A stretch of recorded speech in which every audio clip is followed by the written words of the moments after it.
Hello everyone. आज हम one dimensional box अर्थात एक विमीय बॉक्स में स्थित कण का तरंग फलन की स्टडी करेंगे। एक विमीय बॉक्स में स्थित कण या का तरंग फलन।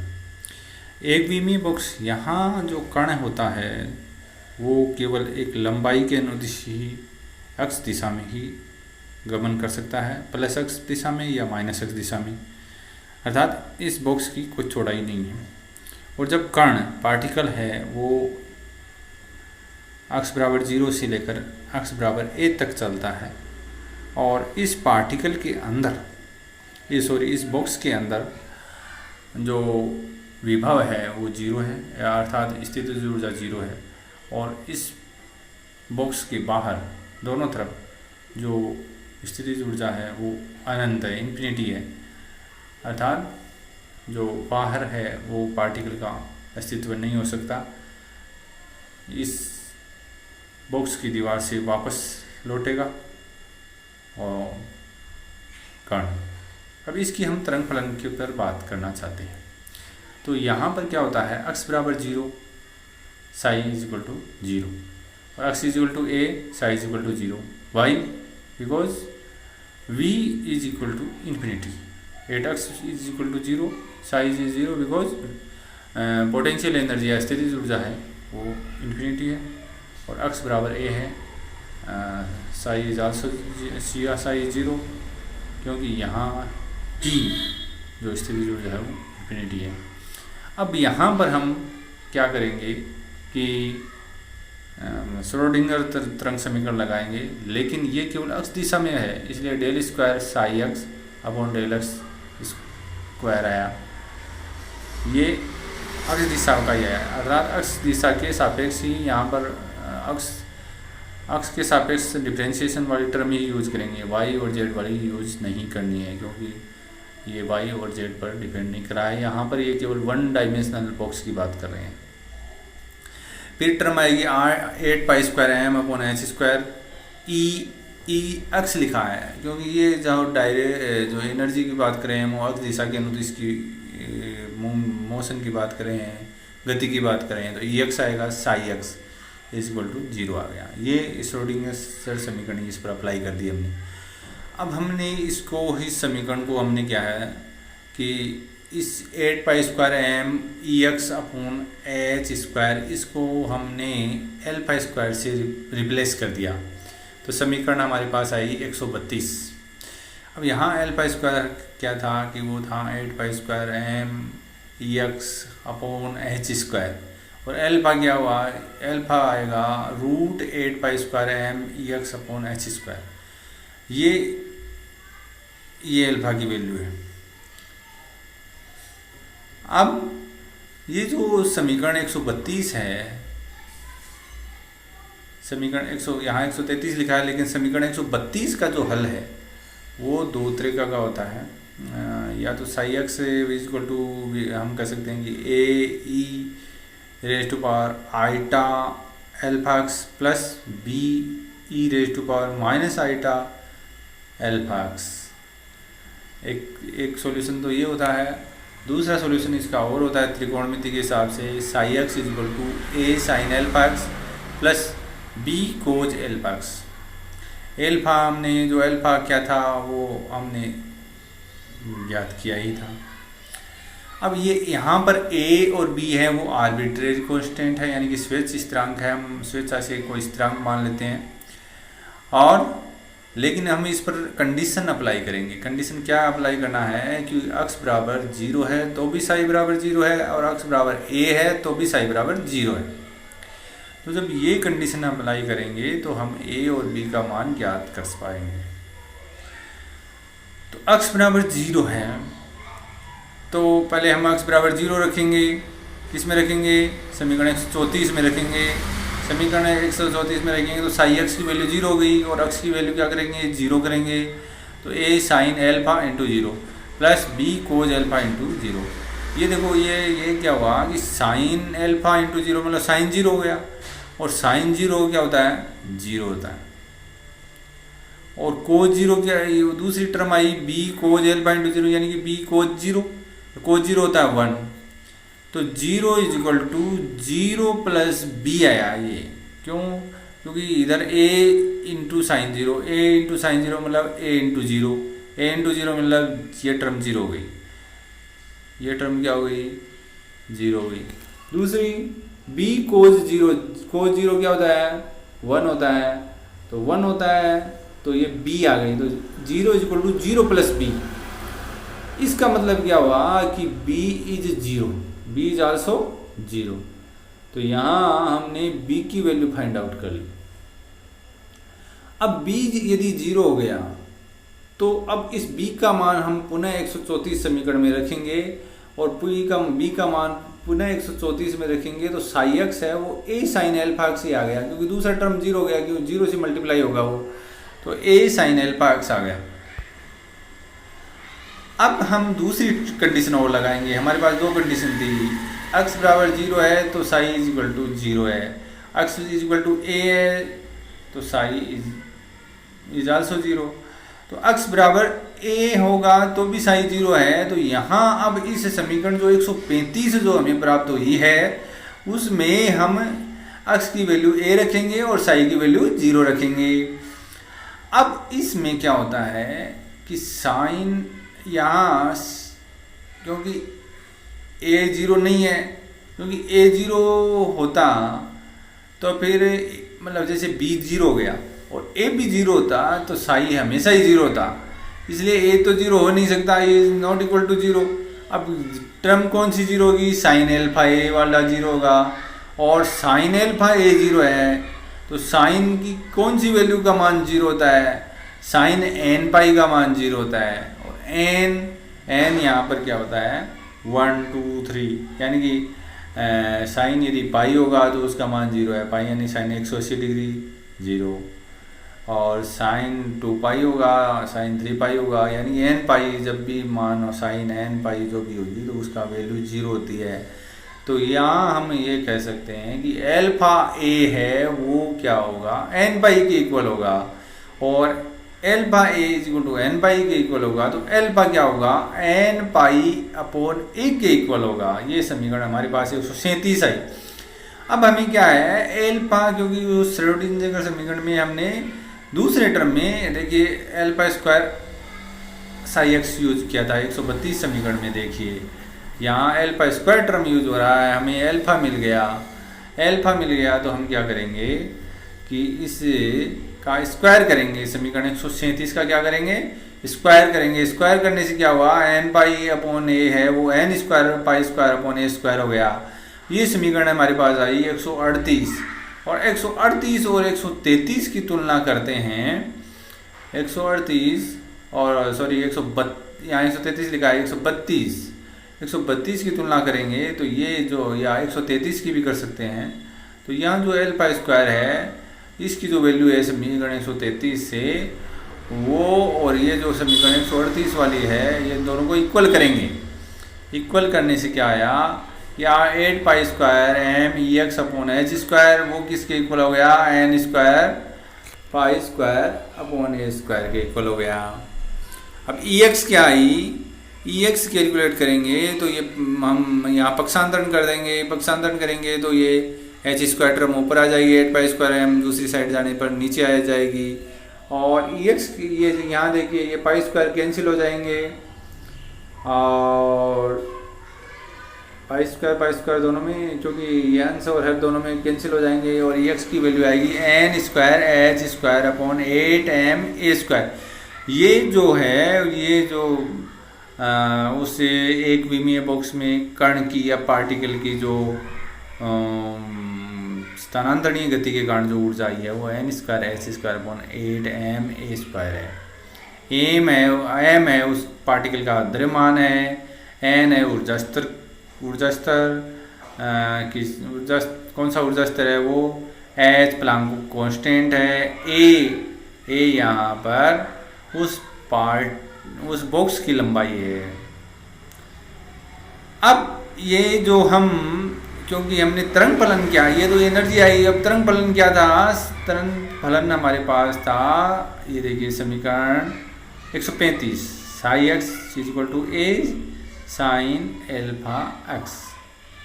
ये जो इसमें एल्फा की वैल्यू, क्योंकि हमारे पास मिल गई है एल्फा की वैल्यू है, तो इसमें हम 135 में एल्फा वाली वैल्यू रख देंगे, और एल्फा की वैल्यू हम n पाई अपॉन a लिख सकते हैं।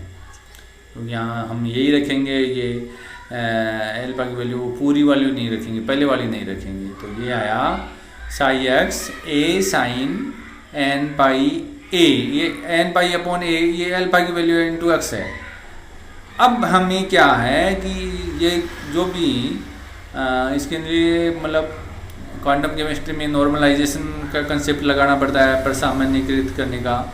तो साई इंटू साई का कॉन्जुगेट और उसका हम समाकलन करते हैं। ये समाकलन मतलब उसका स्क्वायर करेंगे, जैसे भी प्रोबेबिलिटी होती है तो स्क्वायर से निकाली जाती है। तो वो ही कंसेप्ट है यहाँ पर। ये 0 से a तक मतलब पार्टिकल 1 है वो कहीं न कहीं है, तो साई इंटू साई कॉन्जुगेट यानी साई स्क्वायर उसका dx के सापेक्ष समाकलन करेंगे 0 से लेकर a तक, तब 1 आएगी वैल्यू। और यदि हम इसका समाकलन करते हैं तो साई हमारे पास क्या था, वो था a sine n pi upon a, और हम इसका स्क्वायर करेंगे तो a square sine square n pi a into dx हो गया। अब a स्क्वायर क्या है, कांस्टेंट है, और इसकी वैल्यू इक्वल 1 आएगा। जब भी हम नॉर्मलाइजेशन करते हैं तो 1 आती है वैल्यू, और हम क्योंकि पार्टिकल 1 है वो बॉक्स के अंदर कहीं कहीं है, तो a स्क्वायर है वो कॉमन आ गया। यहाँ 0 से a तक लिमिट लगा दी, और sine square n pi upon a into dx। अब क्योंकि इसका यदि हम समाकलन करना चाहते हैं तो हमको cos 2 theta is equal to होता है 1 माइनस साइन स्क्वायर थीटा, और sine square theta is equal to होता है 1 माइनस कोस 2 थीटा। तो यहाँ हमने साइन स्क्वायर थीटा को हमने चेंज कर लिया 1 माइनस कोस 2 थीटा, यानी कि जो वैल्यू थीटा की थी उसके 2 कर दिया, तो 1 minus cos 2n pi a into x आ गया, और फिर dx के सापेक्ष समाकलन, और वो आएगा 1 के इक्वल। अब इसमें 1 का समाकलन अलग से करेंगे, 1 का यानी कि dx मल्टीप्लाई हो जाएगा। तो यहाँ क्या होता है, ये जो dx है उसका समाकलन x हो जाता है, x में अलग से लिमिट लगा देंगे 0 से a, और यहाँ कोस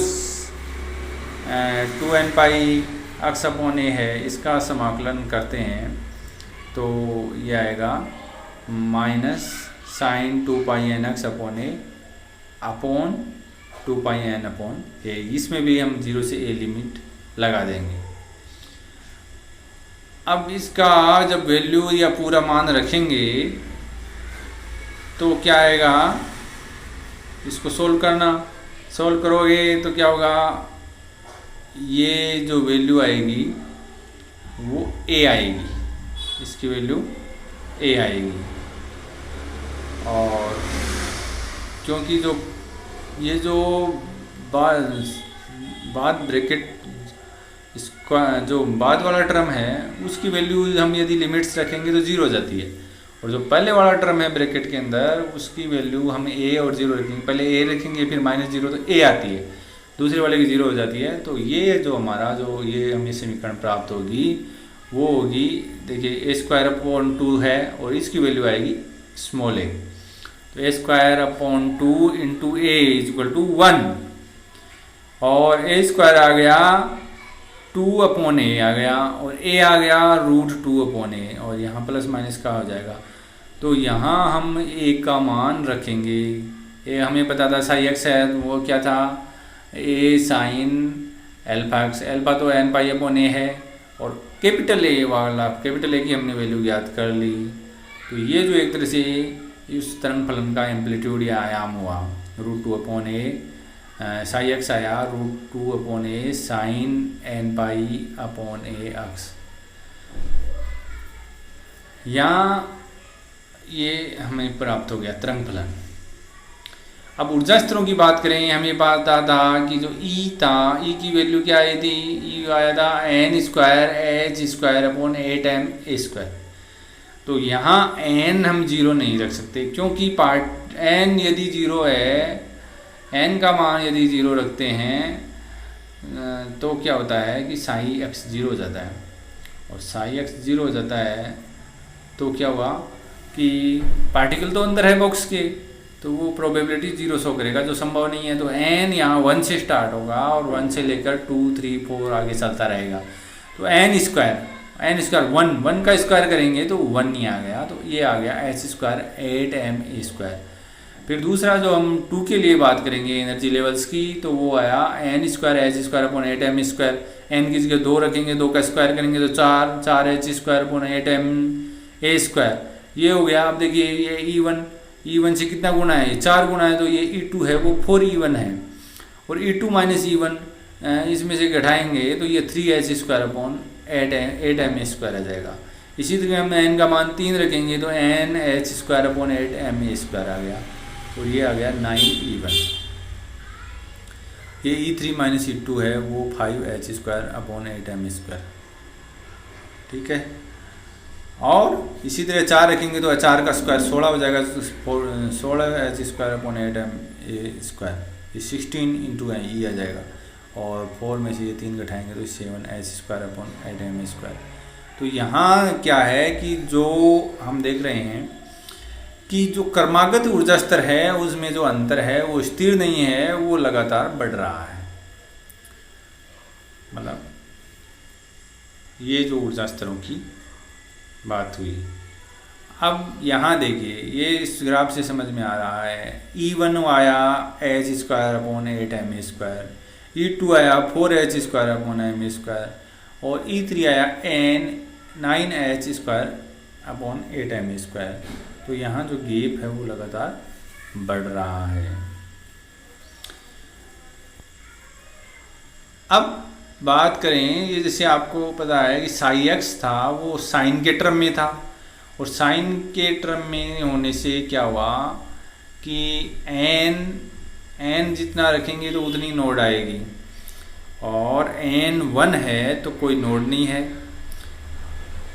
जैसे En बराबर 1 है, प्रथम ऊर्जा स्तर है, उसकी एनर्जी तो H square upon 8m square है, और उसको साई एक्स याद करेंगे तो उसमें कोई नोड नहीं है, n बराबर 1 में कोई नोड नहीं है, इस तरह का बनता है। और n बराबर 2 में एक नोड आ जाती है बीच में, A डायग्राम में देख रहे हो आप। और n बराबर 3 में यहाँ 2 नोड आ जाएगी, यानी कि जितनी ऊर्जा स्तर की संख्या उससे एक कम नोड प्राप्त होती है हमें। और चौथी ऊर्जा स्तर में 3 नोड प्राप्त होते हैं, यानी कि n ऊर्जा स्तर है तो n-1 नोड प्राप्त होंगे। ये जो प्रथम जो डायग्राम है वो एनर्जी यानी कि तरंग फलन को शो कर रहा है, और जो दूसरे वाला जो डायग्राम है वो उसके स्क्वायर को रिप्रेजेंट यानी प्रोबेबिलिटी को शो कर रहा है, प्रायिकता घनत्व को शो कर रहा है। तो इसमें सारी, क्योंकि स्क्वायर हुआ, नेगेटिव का स्क्वायर भी पॉजिटिव हो जाता है, सारी वैल्यू पॉजिटिव आ रही है, नोडों की संख्या वही रहती है। तो इस प्रकार से ये समझ में आ गया होगा। अब आपको पता है E1 ज्ञात कर दिए तो H square upon 8m square आया, और ये क्योंकि ये न्यूनतम ऊर्जा है और क्योंकि n का मान 0 होता नहीं है, तो प्रथम ऊर्जा स्तर की जो ऊर्जा है वो 0 पॉइंट एनर्जी होती है। और यदि हम nवें ऊर्जा स्तर की ज्ञात करना चाहते हैं, और ये जो प्रथम ऊर्जा स्तर की जो ऊर्जा है उसको हम 0 पॉइंट एनर्जी यानी कि वो मिनिमम वाली है, यानी कि 0 केल्विन पर भी हम बात करें तो कोई कण या इलेक्ट्रॉन है वो विराम अवस्था में नहीं होता, गतिशीलता में होता है। तो ऐसी स्थिति में कण की स्थिति ज्ञात करना संभव नहीं है। और ये जो बात है वो हाइजेनबर्ग की अनिश्चितता के सिद्धांत के अनुरूप है। और हम En+1 और En में यदि अंतर देखें तो ये n+1 का स्क्वायर E0 हो गया माइनस n स्क्वायर E0 हो गया, और यदि इस हम इसको कैलकुलेट करें तो ये आएगा del is equal to 2n+1 into E0। तो इस प्रकार से यदि हम 0 पॉइंट एनर्जी पता हो तो हम ऊर्जाओं का अंतराल भी ज्ञात कर सकते हैं। मेरे ख्याल से ये जो टॉपिक है वो आपको बिल्कुल अच्छी तरीके से समझ में आ गया। आपको यदि किसी तरह की कोई परेशानी हो या कोई आपकी कोई प्रश्न हो तो आप कमेंट बॉक्स में डाल सकते हो। धन्यवाद।